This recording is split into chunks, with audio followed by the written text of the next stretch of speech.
갈라디아서 5장 16절로 18절의 말씀을 보시겠습니다.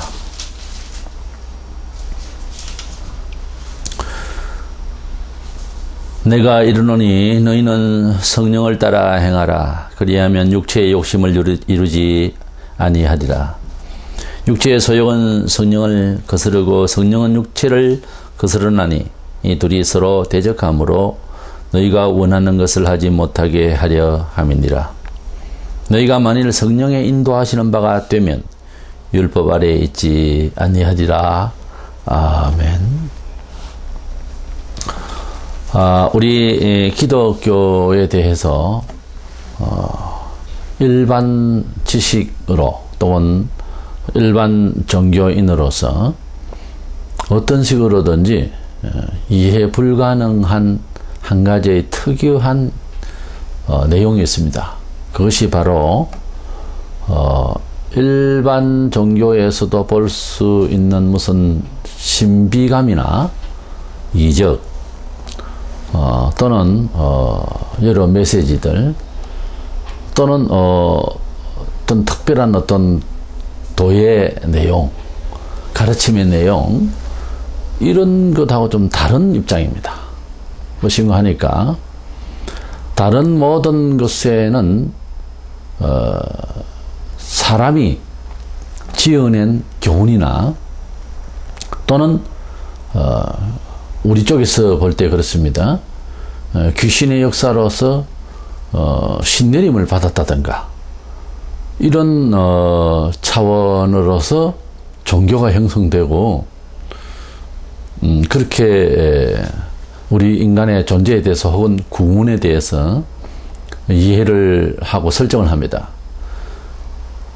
그래서 이 사람 자신의 인간의 의지 아니면 귀신의 역사 이 두 가지의 차원에서 이해가 되어집니다만은 그러나 우리 기독교는 사람이 하나님의 말씀이라고 하는 성경을 통해서 하나님의 존재와 하나님의 역사를 주도하시는 섭리에 대한 이런 정보, 그 중에서 예수께서 하나님의 아들 되심과 그 성자 하나님께서 우리를 구원하시기 위해서 십자가에 돌아가신 이 사건 자체에 대해서 개인적으로 이것을 경험을 하는 데 있어서는 반드시 성령의 역사를 받지 않으면 안 된다는 거예요.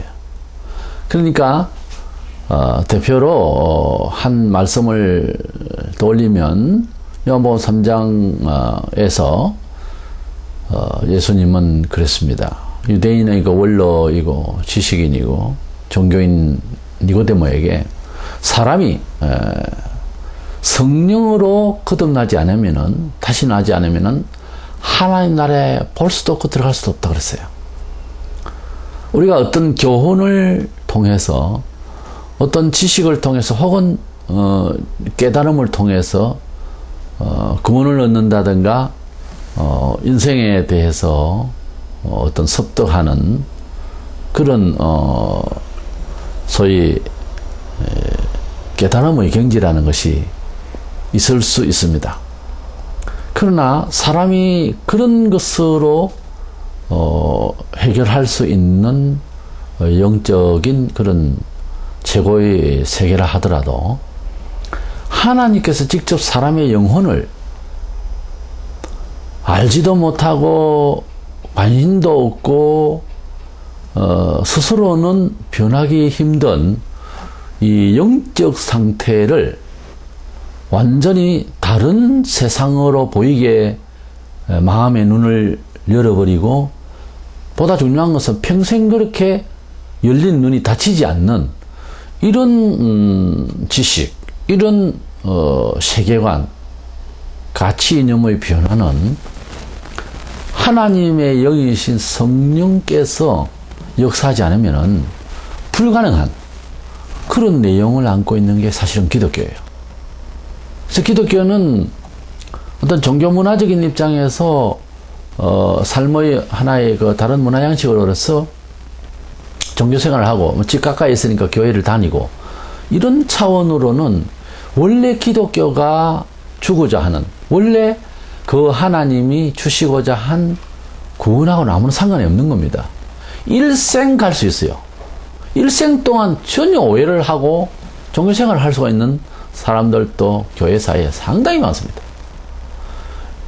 이런 부분에 있어서 우리는 심사숙고하고 그리고 하나님의 말씀을 좀 더 내용 깊이 이해하려고 해야 돼요.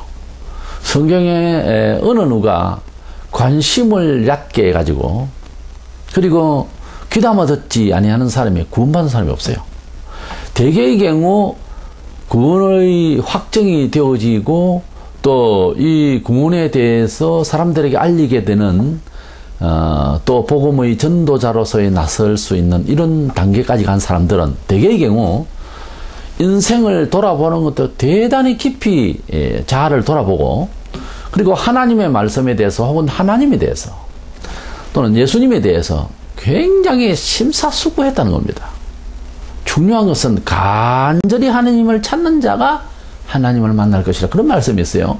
그래서 우리가 하나님의 말씀 또는 예수님에 대해서 혹은 우리가 교회에 대해서 이해하는 이런 여러 가지의 행태를 우리가 하나님 앞에서 은혜를 받고 그 말씀에 대한 깊은 이해를 가지려면은 우리가 간절해야 된다 하는 것입니다.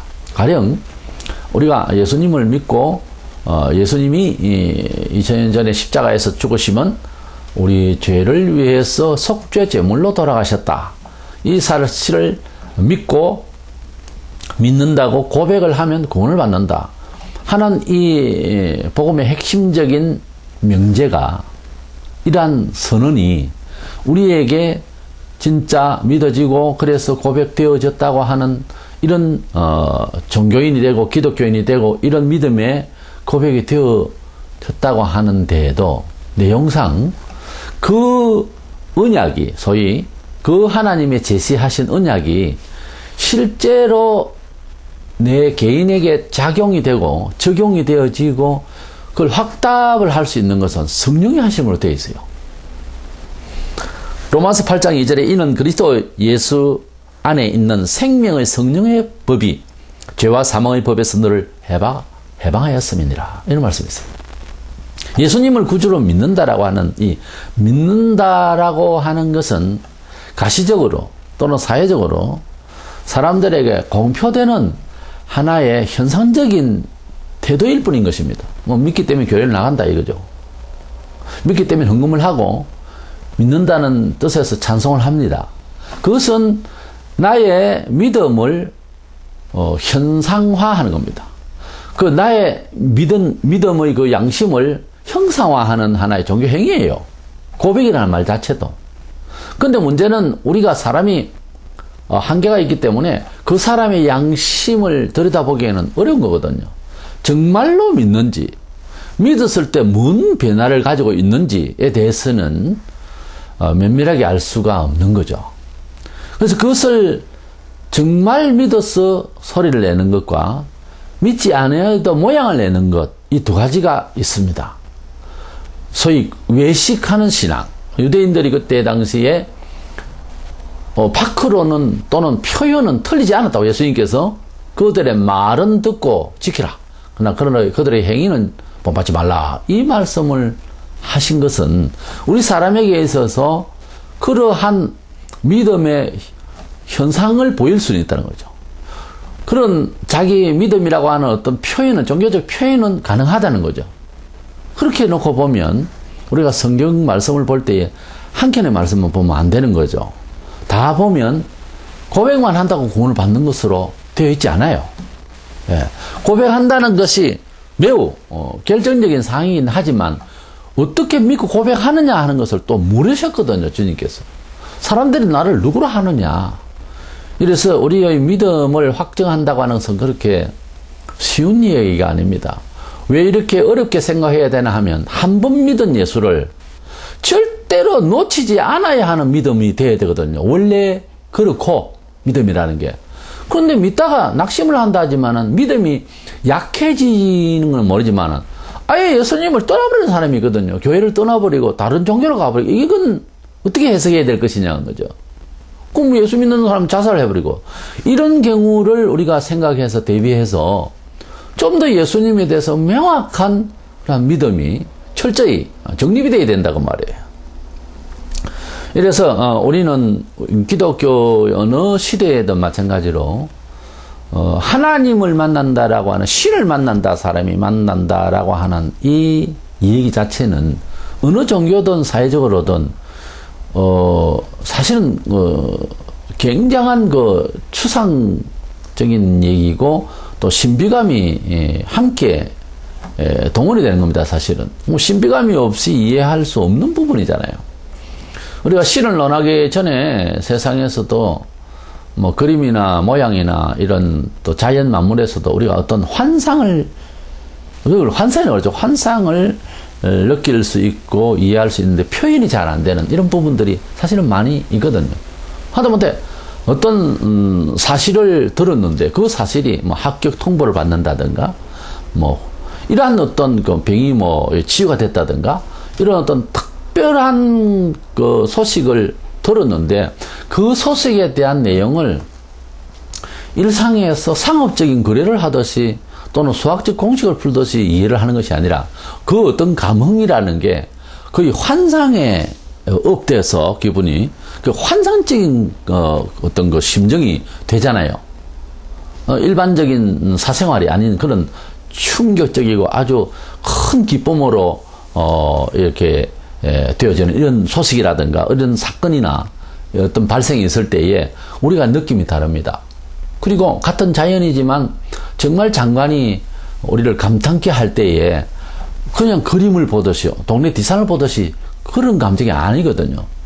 거기에서 뭐 아주 큰 감탄사가 나오되어 있고, 그리고 보고 듣는, 그리고 향기를 맡는, 그리고 먹으면서 맛을 느끼는 것을 어떻게 표현할 길이 없을 때가 있는 거예요. 사실은 우리 일반 경험에서도 하나님을 만난다라고 하는 말 자체는 사실은 대단히 환상적인 이야기이고 신비로운 이야기죠. 그렇기 때문에 손쉽지를 않습니다. 그래서 기독교의 역사 속에 수많은 이단들이 있고 여러 교단이 생기고 그럴 법도 한 거죠. 왜냐하면 사람이 하나님을 만났다는 증명에 있어서 다양할 수밖에 없는, 다양함을 인정하자 뭐 그런 뜻이 아니라 우리 사람이 우리 스스로를 알잖아요. 한계가 있잖아요. 한계가 있음으로 신을 찾았고요. 근데 그 하나님을 만났다라고 하는 만난 지점을 설명을 하려고 할 때에는 상당히 사람마다 시대마다 언어가 다르고 수사법이 다르고 그렇잖아요. 또 사람마다 가지고 있는 경험에 반영해서 상황 이해를 하거든요. 사람이 톡하게 많은 그런 연단을 겪은 사람은 어떤 어려운 일이 봉착이 됐을 때 그렇게 흥분하지 않습니다. 왜냐하면 미리 연단을 받아 놔버리기 때문에 그 일에 대한 어떤 반응이 심리적으로 어떤 면에서는 안정이 되어 있죠. 의사가 처음 수술을 해봤을 때와 여러 번 했을 때의 감정은 다르겠죠. 처음 할 때야 뭐 사람 배를 갈고 뇌를 열고 뭐 이렇게 뼈를 자르고 막 이런 처음 경험에 얼마나 흥분이 된다고 봐야 되겠죠. 누가 처음부터 그렇게 안정된 마음을 할 수 있겠습니까? 많이 연륜을 쌓고 나면 이 사람을 수술할 때도 그 집도하는 심정이 그걸 감성으로 할 수가 없잖아요. 이건 살이고 이거는 뼈다, 이거는 핏줄이다, 뭐 이런 정도로 과학적으로 이해하고, 그래서 어떤 물건을 이렇게 가지고 다듬질 하듯이 그런 식으로 하지 않으면 이 일을 하기가 힘들죠.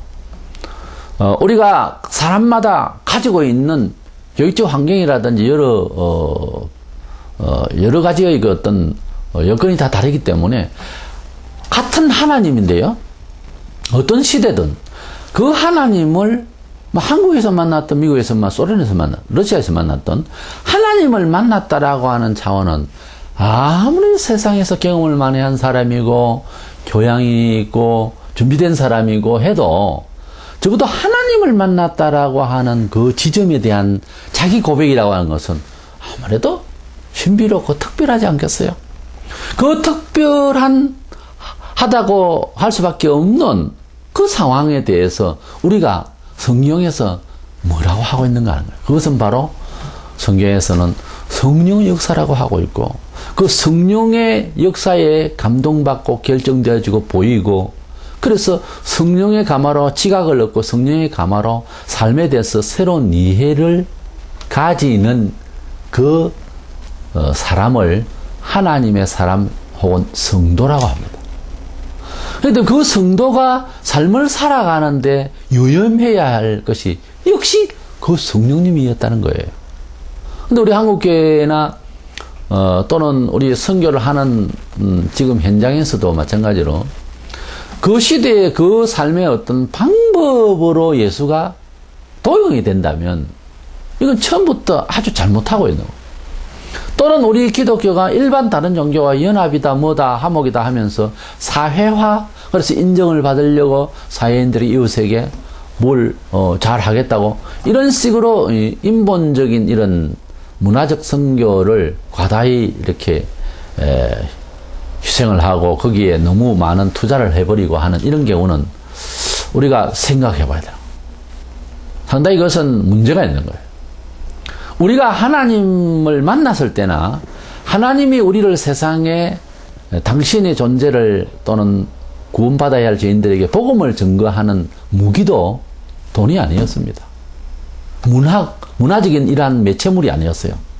분명히 예수님이 성천하시면서 성령의 능력을 받아가지고 권능으로 복음을 전하라 그랬거든요.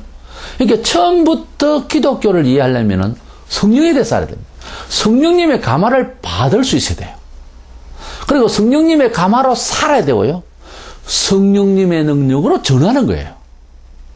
그래서 성령님에 대해서 우리는 다른 어떠한 교회의 여건, 그 어떠한 조직, 그 어떠한 충성의 어떤 여러 형태 이전에 성령의 지각을 사용할 줄 아는 사람, 이것은 전제가 되어야 됩니다.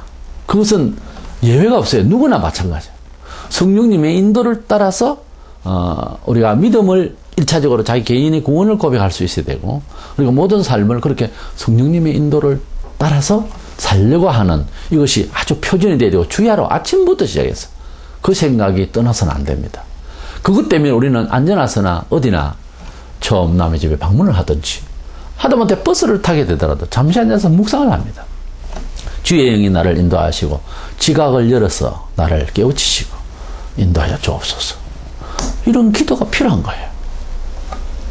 첫 번째 우리가 성령의 지시를 받아가면서 살아야 되는 걸 이제 알겠는데, 좀 더 같이 함께 공유할 수 있고 좀 쉽게 터득할 수 있고 이해할 수 있는 성령님의 지도라는 게 우리 교회 생활을 하는데 무엇일까? 성경입니다. 왜냐하면 성경은 성령님의 감화를 받아가지고 사람들이 기록을 했어요. 어떤 사람의 사적 견해가 아닙니다. 그리고 성경은 보다 영원한 가치를 위해서, 즉 영생과 생명을 목표로 해서 지향하는 말로 구성이 되어 있어요. 뭐 이건 전쟁사고 이거는 시고 이거는 뭐 역사 쓰고 예언 쓰고 이래 싶어도 성경은 그렇지 않다고. 요한복음 20장 31절에 이 성경을 기록하는 것은 예수 그리스도를 통해서 생명을 얻게 하려 함이라 그랬어요. 영생에 대한 생명의 가치 이론이 성경에 완전히 충만해 있고 젖어 있는 거예요. 성경책이라고 하는 것은. 그래서 성경책을 무슨 책이라 한다? 생명의 말씀이라, 생명의 책이라 그럽니다. 그래서 정말 교라는 이름을 붙인다면은 그 이단교, 조이성스의 영생교가 아니고 진짜 여러 종교 중에서 영생교라고 하려고 하면 기독교가 영생교예요. 사실은 영원히 사는 얘기를 하고자 하는 데가 교회예요. 그러니까 소망도 사뭇 다른 종교와 사회인들이 생각하는 것과 다르고요, 가르치는 내용도 그래서 다르고, 그래서 직업도 다른 거예요. 방식도 달라지는 거예요. 왜냐하면 영원한 가치를 바라보고 뭔가 줄을 대고 뭔가를 깨고 이렇게 하는 방식과 여러 매체들조차도, 방법조차도 가치가, 목적이 다 다르니까 그 목적 따라서 그 선한 방법도 선해야 되는 거예요. 그래서 그런 차원에서 생각하면 성령님의 맑은 영의 지도를 받아가면서 목사와 우리 교인들이 이 시대를 가만히 돌아보면 일제 때보다 더 위험한 세상입니다. 사실은 모든 문화적인 여건이라든지 모든 것이 풍족하니까 아무런 걱정이 없는 것 같아도 여전히 세상은 거짓된 혼란 속에서 TV를 통해서나 일반 사회 문화적인 여건을 통해서나 모든 조직을 통해서 이 사회가 우리 영혼이 하나님의 사람으로서 정말 잘 살아가고 우리가 후회함이 없이 축복받으면서 미래를 축적해 나가는 그런 영적 삶을 제대로 살기에는 너무너무 어려운 세상입니다. 사실은. 정신 바짝 차리고 취사 선택을 잘해야 되는 거예요. 하루하루 한 주 한 주간을 살아가면서 우리가 여러 말을 하고 여러 곳에서 사람을 접견할 수가 있는데 어떤 마음으로 말을 하고 어떤 마음으로 느끼고 어떤 마음으로 판단을 하고 취급을 하느냐 하는 것은 이건 일제 때만 아니라 언제라도 성령님의 지각을 받아서 해야 하는 거거든요. 그렇지 않으면 가은배에 옷 젖듯이 서서히 영이 하나님의 간섭에서 벗어나 버려요. 하나님의 자녀라도 구원은 시켜주지만 내버리는 경우가 있어요. 성경에 있어요, 그게. 마지막 날에 구원은 받지만은 그 몸을, 즉 인생의 목숨을, 살크스를, 이 육신의 사람을 사단에게 내버린다고 했어요. 그 말은 세상에 던져버린다는 거죠. 그래 되면은 제일 처음에 요목이 뭔가 하면 기도를 안 들으십니다. 근데 하나님 기도를 들으시기도 안 듣는다고 되어 있어요. 기도를 어떤 경우에는 하지 말라 하는 경우도 있어요. 이런 식의 경우는 사람들이 안 듣는데 아주 위험합니다. 이스라엘 보세요. 민족적으로 아주 그 모든 백성들은 유구한 역사 속에서 모태신앙입니다. 근데 어떻게 됐습니까? 주님이 뭐라고 하셨으며 주님이 예언한 대로 어떻게 됐습니까? 최소한 그들의 구원론은 가시적이고 극국적으로 나타나야 되는 겁니다. 근데 극국적으로 했어요. 멸망을 받았어요. 버림이죠. 우리는 율법이 있는 사람도 아니고 뭐 외식을 해볼래 해도 하나님도 모르는 사람이었어요. 일반 이방인이었단 말이에요. 유대인들의 그 인간관에 의존해서 말하자면 우리는 사람도 아닙니다. 유대인은 사람은 유대인이고 자기 백성이고 그 외에는 사람같이 취급을 안 했어요. 그 사람들은. 사람은 딱 두 가지예요. 하나님 백성으로서 참 사람, 그 다음에 사람도 아닌 사람. 이방인은. 이렇게 취급하는 머리를 가지고 있었거든요. 즉 성경에도 우리는 참 감람나무가 아니고 우리는 돌감람나무인데 젖붙임을 받아서 그래서 원 줄기에서 올라오는 뿌리에서 올라오는 것을 먹고 참 감람나무인 양 하는 존재들이라고 그렇게 성경에는 말씀하고 있거든요. 그러면 우리는 좀 더 감사하며 살아야 되는 거예요. 성경이 그랬어요. 하나님 백성도 열매 맺지 않고 하면 찢어버리는데 가지를 너는 뭔데? 너는 젖붙임 받은 것 아니냐? 너는 양자로 입양됐다. 그래 더 잘해야지. 옳은 말이죠. 틀린 말입니까? 사람이 염치가 있어야지. 우리는 하나님의 백성이 될 때에 선조들로부터 할례를 받아가지고서 하나님을 잘 믿다가 외식됐다가 회개하고 예수를 다시 믿게 됐고 뭐 이런 약속 있는 백성이 아니고요. 우리는 이방인들이었습니다. 우리는 아무것도 아닙니다. 그런데 우리가 선교사들을 통해서 흘러와서 성경이라는 하나님의 특별 계시의 정보를 들었다가 이제는 스스로 볼 수 있는 이런 세상을 만났어요. 이 성경은 성령께서 어떻게 살면 좋겠다고, 어떻게 살으라고, 어떻게 확답을 받으라고, 어떻게 깨우치라고, 어떻게 잘 판단을 이렇게 하라고 하는 말씀을 공정을 가지고 공인된 그리고 같이 함께 공유할 수 있는 말 2000년 동안 변하지 않게 이 말씀을 성경 말씀을 우리에게 주셨다는 거죠. 그래서 성경을 모른다든가 곡해한다든가 안 읽는다든가 관심이 없다든가 그 말은 어떤 면에 있어서는 성령과 관련이 없다는 거예요. 그렇잖아요? 하나님께서 사람에게 신을 금방금방 부어주는 일을 먼저 아니하셨어요. 제자들을 보세요. 3년 동안 교육을 하고 난 뒤에 성령 가마를 뜨겁게 더 하셨어요. 그와 같이 반드시 어떤 재료가 있고 불을 지피듯이 반드시 하나님에 대해서 정보를 듣고 난 뒤에 감동을 받든가 뭐 결정을 하든가 하는 거거든요. 그래서 하나님께서 들어야 할 정보를 하나님이 우리를 사랑하심에 대한 또는 어떻게 인도하시겠다는 약조를 신구약 성경이라는 걸 통해서 하실 때 성령께서 역사하셔서 기록하도록 했거든요. 그래서 이 성경 말씀을 읽으면서 아멘으로 받아들이지 않으면 성령을 차단하는 겁니다. 성경에 있는 대로 원리대로 안 받아들이려고 한다는 말은 성령님을 차단하는 거예요. 성령을 멸시하지 마라 그랬어요. 성령을 멸시하는 자는 이거는 끝입니다. 성령님을 환영해야 돼요. 그것은 1차적으로 보이는 이미 기록된 문헌인 성경 말씀이 바로 성령님이 세상을 어떻게 이해하고 교회를 어떻게 이해하고 비교종교적으로 어떻게 예수가 다르며 우리가 삶을 살아갈 때 어떤 존재임에 대해서 각성하고 잘 살아야 될 것에 대한 모든 기록이 성경에 다 있어요. 그렇기 때문에 성경을 알아야 됩니다. 친히 읽기도 해야 되고 전체적으로 파악이 돼야 돼요. 신구약 성경에. 그래서 성경 말씀을 모른다, 안 들었다, 기회가 없다. 이건 말이 안 되는 거예요. 자기 일생을 넣고 생명을 넣고 인생의 결정을 보려 하는 이 구원 문제를 놓고 있는 사람이 성경을 모른다. 교회 집사라는 사람이 신약 성경도 안 읽었다. 이게 무슨 집사입니까?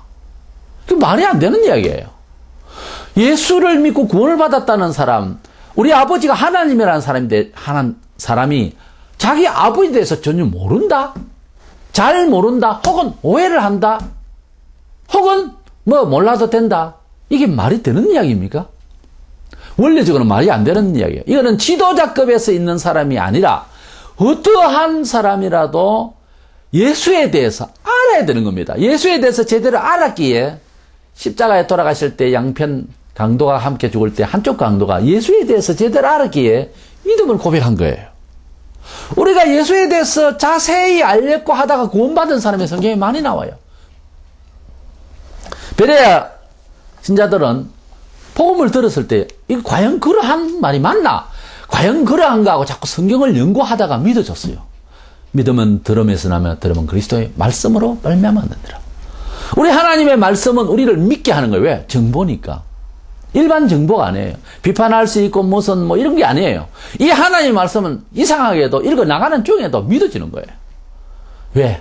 성령님에서. 성경은 책이라고 하는 것은 인쇄되어 있지만은 그걸 읽음으로써 눈으로 들어와서 우리 속에 들어갈 때부터 벌써 성령께서 밀고 들어오십니다. 성령께서 생명의 영으로 우리에게 온다고요. 내가 장하는 말, 설교라고 하는 것은 논리를 정연하게 설명하는 거 아니에요. 논리적으로. 우리가 하나님 말씀에 대해서 우리를 어떻게 사랑하시고 우리가 어떻게 하면 성공적으로 참 인생을 바르게 정말 영광스럽게 사는 법칙에 대한 하나님의 복음의 말씀을 구원과 축복의 말씀을 증거를 하지만 그 증거 속에서도 제2의 성령님의 역사가 있어서 영적으로 감흥이 있어야 되는 거예요. 영적으로 오늘 감동을 받게 되면은 목사가 오늘 무슨 말을 했는지에 대해서 명확하게 줄줄이 깨 있을 필요가 없어요. 성령께서 우리 가슴에 들어와서 우리에게 설명할 수 없는 새로운 생명력이 돌출이 되어지고 표현되어져 버리고 그리고 가득해지고 우리 심령밭에 떨어져서 왠지 잘할 것 같고 왠지 복받을 것 같고 왠지 힘이 생긴 이런 영이 들어오지 않으면 안 됩니다. 그것은 철저히 하나님의 언약의 말씀에 근거해서 딱 정립이 되어 있어야 됩니다. 그런데 그냥 감성적으로 좋겠다 하다가 또 좌절되고 이건 아닌 거예요. 성령의 역사 아닌 것입니다. 요한복음 16장 13절에 보면 진리의 성령이 오시면 그가 너희를 모든 진리 가운데로 인도하시리라 그랬고 고린도전서 2장 13절에 보면 우리가 이것을 말하거니와 사람의 지혜가 가르친 말로 아니하고 오직 성령께서 가르치신 것으로 하니 그랬습니다. 본문 16절에 너희가 만일 성령의 인도하시는 바가 되면 율법 아래 있지 아니하리라 그랬어요. 율법 아래 있지 아니한다는 말은 결국 모든 이론, 모든 심지어 교리, 어떤 학문, 지식, 어떤 제자훈련 다 좋습니다. 모든 것들에게 머물러 있으면 이것은 완성이 아닌 거예요. 성령의 인도를 받으면은 율법도 얼마나 귀합니까? 생명입니다. 그런데 거기에 머물러서는 완벽한 신앙이 안 되는 거예요. 성령님께서 우리의 모든 들은 것, 우리의 모든 갖춘 것들이 역사하셔서 우리가 속으로부터 또는 내가 가지고 있는 모든 것에서 새롭게 거듭나고 새롭게 보이고 새롭게 활동할 수 있는, 새롭게 판단할 수 있는, 새롭게 만만할 수 있는 자아를 발견해야 돼요. 그것이 바로 성령님의 역사인데, 성령을 통해서 처음에 그렇게 역사하셨다고 하는 것과 계속해서 성경을 통해서 성령님은 우리에게 지각을 넘치게 하시기를 원하세요.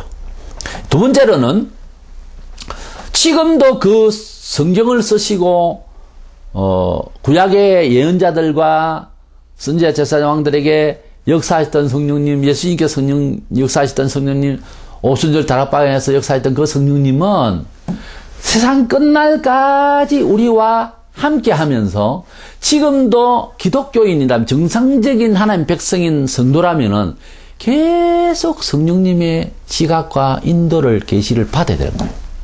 성경 말씀과 함께 성령님의 지도를 받도록 명령을 했어요, 성경에.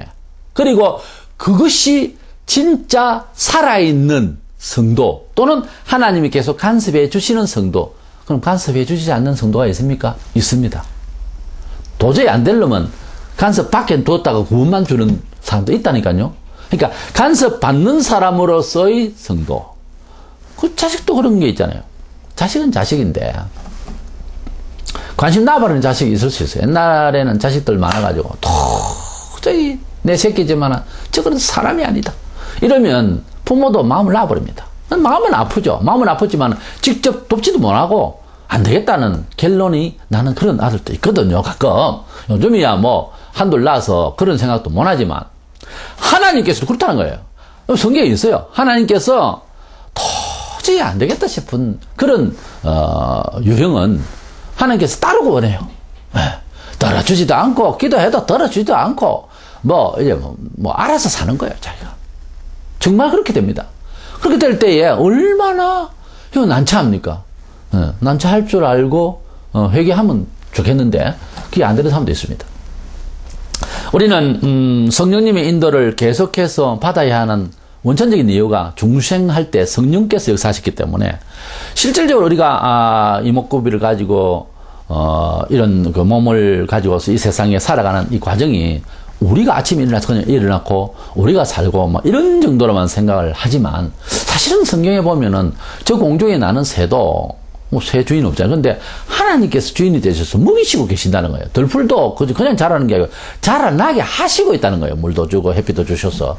사실은 우리가 이론적으로는 그렇게 인정이 되지만은 그렇게 감정적으로 느끼고 있느냐는 거예요. 하나님을. 그런데 중요한 것은 주님께서 그런데 하물며 믿음이 적은 자들아 너희일까 보냐. 사람이 너희일까 보냐. 믿음이 적은 자들아. 그러니까 하나님께서 우리에게 기본적으로 악인에도 햇빛과 비를 주신다고 하나님께서 성도들을 그렇게 품고 사랑하시는 것은 당연한 일이거든요. 이론상이 보면. 들풀도 그렇게 예피시고 아기가 선인도 기본적으로 은혜를 주시는데 하나님 믿겠다고 그러고 하나님만 참신으로 찬양하고 있는 자에게 어떻게 간섭을 안 하겠습니까? 그런데 내가 다 살았다는 거지. 이게 이제 문제인 거예요. 하나님께서 은혜를 주셨다라고 생각을 하고 사업을 하고 일을 한 사람도 있고요, 성경에. 자기가 했다, 자기가 전쟁에 이겼다, 자기가 어쨌다 하는 사람도 있었어요. 그 차이를 우리는 사람과 사람 사이에서 이론적으로 토론을 할 수 있는 차원이 아니에요. 하나님의 은혜로 구원을 받았다, 하나님이 인도하셨다라고 확실히 믿고 있고 깨우치고 있는 사람과 그렇지 않다는 사람은 토론이 되는 것이 아닙니다, 이것은. 우리가 불신자들과 함께 이 사실을 어떻게 토론을 할 수 있습니까? 마찬가지입니다. 교회 안에서도 생각 자체를 하나님께서 근본적으로 나를 인도하신다, 사랑하신다, 보호하신다, 지켜주신다, 봐주고 계신다, 인솔하신다 이렇게 믿는 사람이 있는가 하면 그렇지 않다. 하나님은 교회 주일날 가서 믿는 것이고 이제 내가 활동하는 것이지 이렇게 이원론적으로 살아가는 많은 교인이 있는 줄로 압니다. 우리는 그렇게 살아서는 안 돼요. 우리 존재 자체가 영원토록 성령으로 함께 하시겠다고 주님께서 말씀하셨어요. 본문 17절에 육체의 소욕은 성령을 거스르고 성령은 육체를 거스르나니 이 둘이 서로 대적함으로 너희가 원하는 것을 하지 못하게 하려 함이니라. 육체적으로, 본성적으로 살려고 하면 성령께서 예수제의로서 살아가는 법칙이 있는데 하고 건드립니다. 그러면 예수제의로 살아가자, 믿음으로 살아가자, 충성, 봉사, 감사로 살아가자 이러면 또 본성으로는 또 세상적으로는 그렇게 하기 힘든데요. 이런 갈등이 생기는 거예요. 이 갈등은 불신자들은 상관이 없는 이야기예요. 이미 중생하여 성령으로 거듭나서 성령이 계셔서 갈등하는 거예요.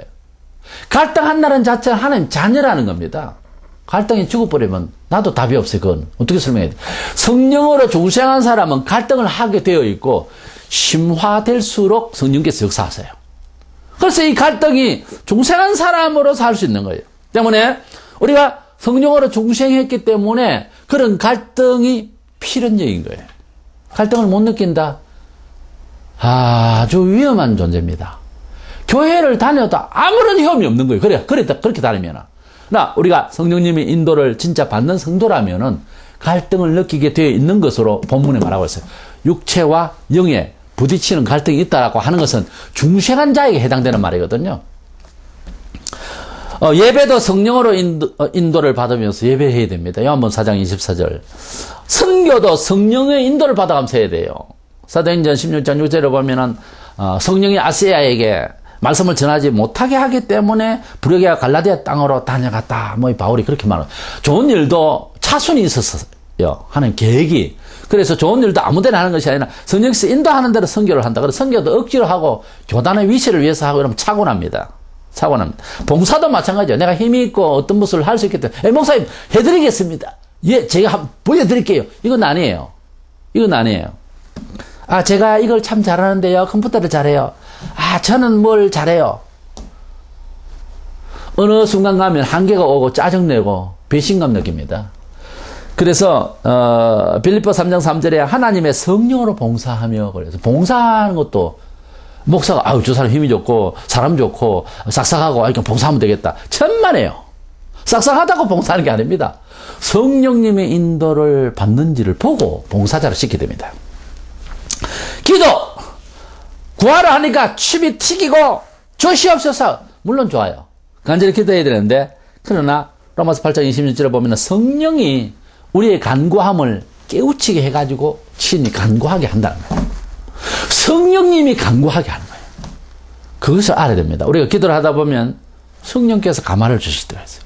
성령께서 참 필요한 것을 요청하게 하시고 강하게 요구하게 하세요.